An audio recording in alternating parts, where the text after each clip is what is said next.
My fellow Americans,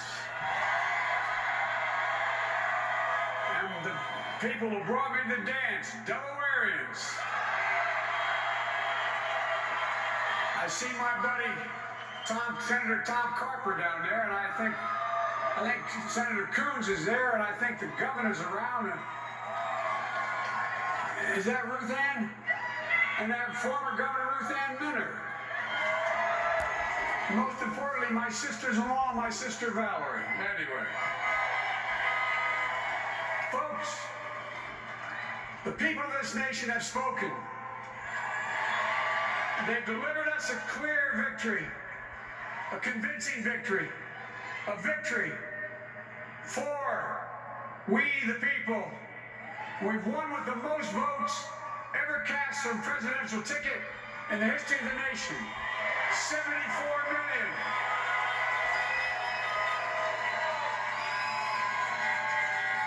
What I must admit has surprised me. Tonight, we're seeing all over this nation, all cities and all parts of the country, indeed across the world, an outpouring of joy, of hope, renewed faith in tomorrow, bring a better day. And I'm humbled by the trust and confidence you placed in me. I pledge to be a president who seeks not to divide, but unify. Who doesn't see red states and blue states, only sees the United States. And work with all my heart, with the confidence of the whole people, to win the confidence of all of you. And for that is what America, I believe, is about. It's about people. And that's what our administration will be all about. I sought this office to restore the soul of America, to rebuild the backbone of this nation, the middle class, and to make America respected around the world again. And to unite us here at home. It's the honor of my lifetime that so many millions of Americans have voted for that vision. And now, the work of making that vision is real. It's a task, the task of our time. Folks, as I said many times before, I'm Jill's husband.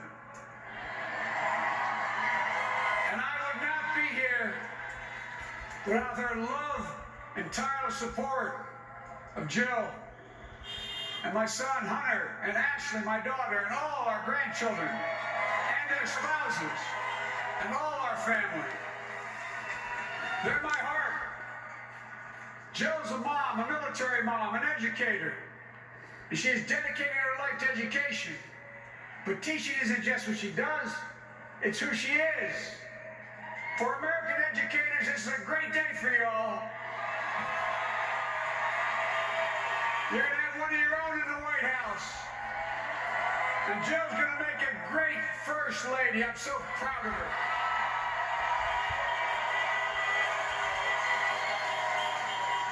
Well, I'll have the honor of serving with the fantastic Vice President you just heard from, Kamala Harris, who makes history as the first woman, first black woman, the first woman from South Asian descent, the first daughter of an immigrant ever elected in this country.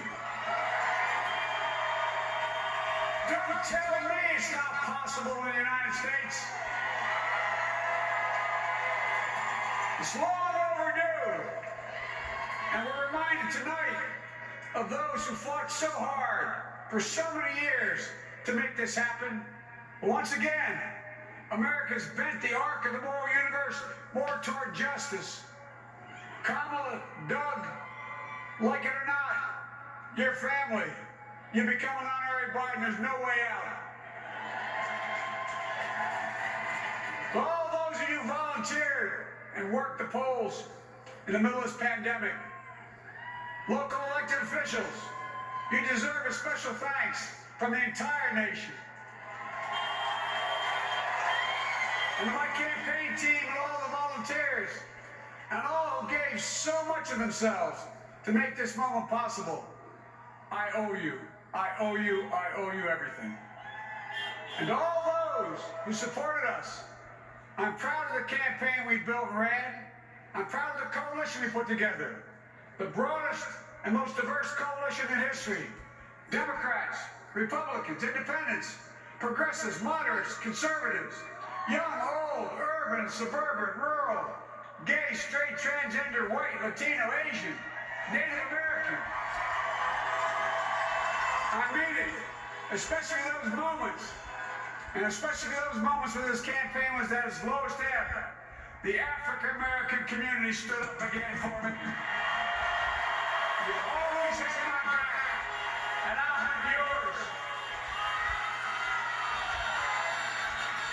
I said at the outset, I wanted to represent this campaign to represent and look like America. We've done that. Now that's what I want the administration to look like and act like. For all those of you who voted for President Trump, I understand the disappointment tonight.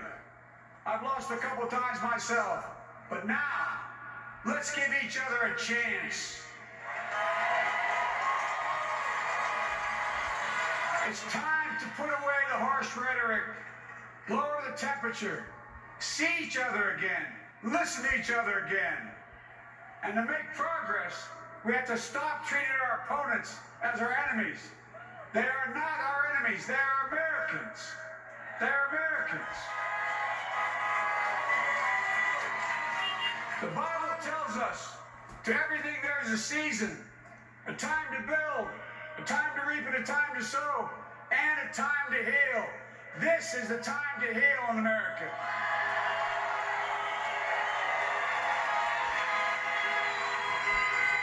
Now this campaign is over. What is the will of the people? What is our mandate? I believe it's this.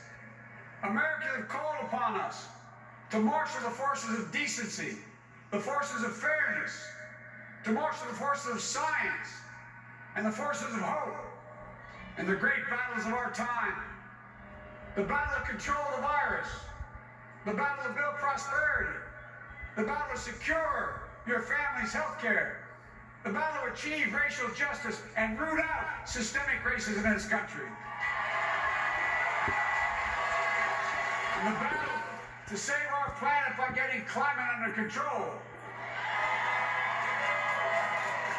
The battle to restore decency, defend democracy, and give everybody in this country a fair shot. That's all they're asking for, a fair shot. Folks, our work begins with getting COVID under control. We cannot repair the economy, restore our vitality, or relish life's most precious moments, hugging our grandchildren, our children, our birthdays, weddings, graduations, all the moments that matter most to us until we get it under control. On Monday, I will name a group of leading scientists and experts as transition advisors to help take the Biden-Harris COVID plan and convert it into an action blueprint that will start on January the 20th, 2021. That plan will be built on bedrock science. It will be constructed out of compassion, empathy, and concern. I will spare no effort, none, or any commitment to turn around this pandemic. Folks, I'm a proud Democrat, but I will govern as an American president. I'll work as hard for those who didn't vote for me as those who did. Let this grim era of demonization in America begin to end here and now.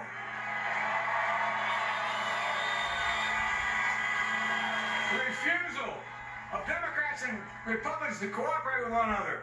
It's not some mysterious force beyond our control. It's a decision, a choice we make. And if we can decide not to cooperate, then we can decide to cooperate. And I believe that this is part of the mandate given to us from the American people. They want us to cooperate in their interest. And that's the choice I'll make. And I'll call on Congress, Democrats and Republicans alike, to make that choice with me. The American story is about slow yet steadily widening the opportunities in America. And make no mistake, too many dreams have been deferred for too long. We must make the promise of the country real for everybody, no matter their race, their ethnicity, their faith, their identity, or their disability. Folks, America has always been shaped by inflection points, by moments in time where we've made hard decisions about who we are and what we want to be. Lincoln in 1860, coming to save the Union.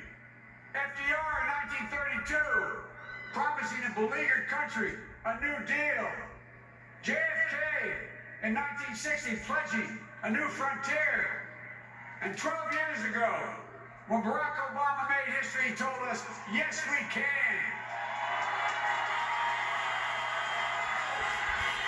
Well, folks, we stand at an inflection point. We have an opportunity to defeat despair, to build a nation of prosperity and purpose. We can do it. I know we can.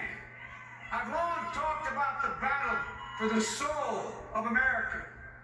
We must restore the soul of America. Our nation is shaped by the constant battle between our better angels and our darkest impulses. And what presidents say in this battle matters. It's time for our better angels to prevail. Tonight, the whole world is watching America. And I believe at our best, America is a beacon for the globe. We will lead not only by the example of our power, but by the power of our example.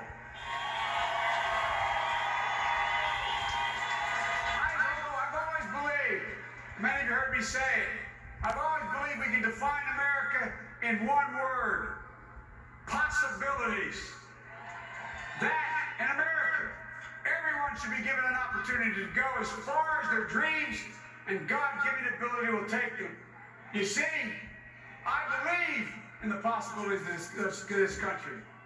We're always looking ahead to an America that's freer and more just, ahead to an America that creates jobs with dignity and respect, ahead of an America that cures diseases like cancer and Alzheimer's, ahead to an America that never leaves anyone behind, ahead of an America that never gives up, never gives in. This is a great nation. It's always been a bad bet to bet against America. We're good people. This is the United States of America.